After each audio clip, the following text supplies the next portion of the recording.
If you've shopped online, chances are you've bought from a business powered by Shopify. You know that purple Shop Pay button you see at checkout, the one that makes buying so incredibly easy? That's Shopify. And there's a reason so many businesses sell with it, because Shopify makes it incredibly easy to start and run your business.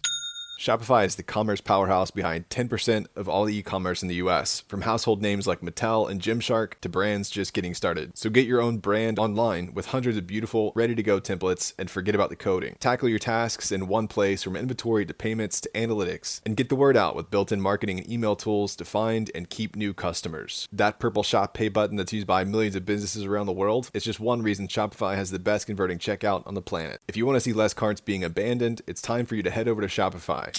Sign up for your $1 per month trial and start selling today at shopify.com/DCR. Go to shopify.com/DCR. That's shopify.com/DCR. In business, they say you can have better, cheaper, or faster, but you only get to pick two. What if you could have all three? You can with Oracle Cloud Infrastructure. OCI is the blazing fast hyperscaler for your infrastructure, database, application development, and AI needs, where you can run workloads for less compared with other clouds. OCI costs up to 50% less for compute, 70% less for storage, and 80% less for networking. Try OCI for free at oracle.com/DCR. Oracle.com/DCR. It is 8 a.m. Eastern, June 8th, and this is your daily crypto report. Bitcoin is up slightly at $106,105. ETH is up slightly at $2,519. XRP is up slightly at $2.28. While Alex Lab, a Bitcoin DeFi protocol built on Stacks, was hit by an $8.3 million exploit caused by a flaw in its smart contract logic. The team said users will be fully reimbursed from Treasury funds with claims due by June 10th. The exploit let an attacker bypass checks by referencing a failed transaction, exploiting a limitation in Stack's ability to detect transaction failures. The protocol's token Alex dropped 45% after the incident. This is Alex Lab's second major hit. Last May, it lost $4.3 million in a phishing-related hack blamed on North Korea's Lazarus Group. That recovery is still in progress. So far, 8 of 15 exchanges have returned funds, with more expected in Q2. Well, spot Ethereum ETFs in the US have recorded 15 straight days of positive inflows, reaching a record $3.33 billion in cumulative inflows since launch. BlackRock's ETH pulled in nearly $600 million during the streak, which started May 16th. Grayscale's ETH and ETH combined hold $4.09 billion, slightly more than ETH's total. Fidelity's fund ranks fourth with $1.09 billion in AUM. The streak follows Ethereum's Pectra upgrade and rising institutional interest, though JP Morgan noted it hasn't yet boosted user activity. Meanwhile, spot Bitcoin ETFs peaked at $45.34 billion in cumulative inflows on May 28th, but have since dropped by over $1 billion to $44.24 billion.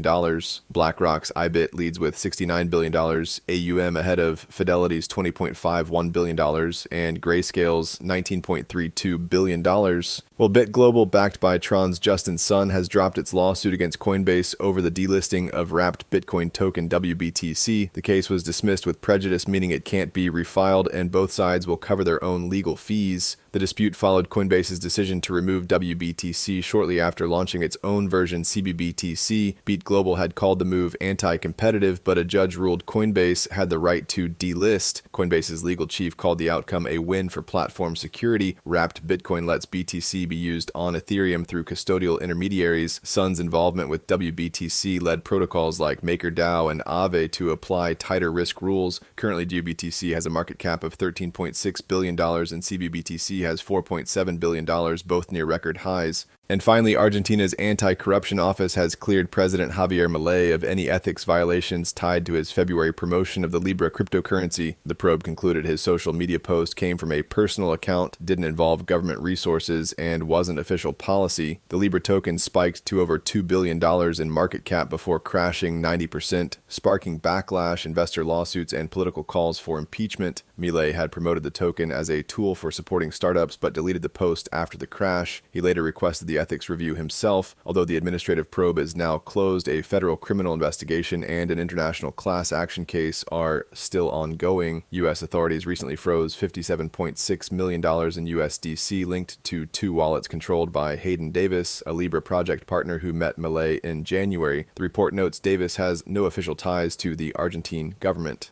That's all for us today. Visit us at dailycryptoreport.io and listen to us everywhere else you podcast under Daily Crypto Report.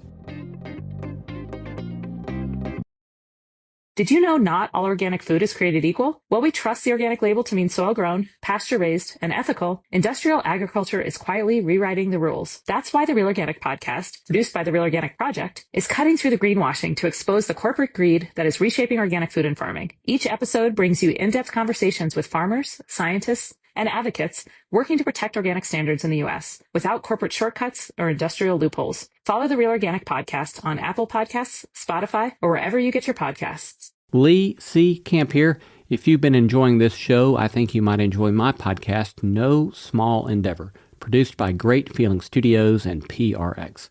No Small Endeavor explores what it means to live a good life. We sit down with courageous, impassioned people like actor Martin Sheen or civil rights hero James Lawson to ask what it means to live a life worth living. Follow No Small Endeavor wherever you get your podcasts. Living a good life is no small endeavor, and we would love to help.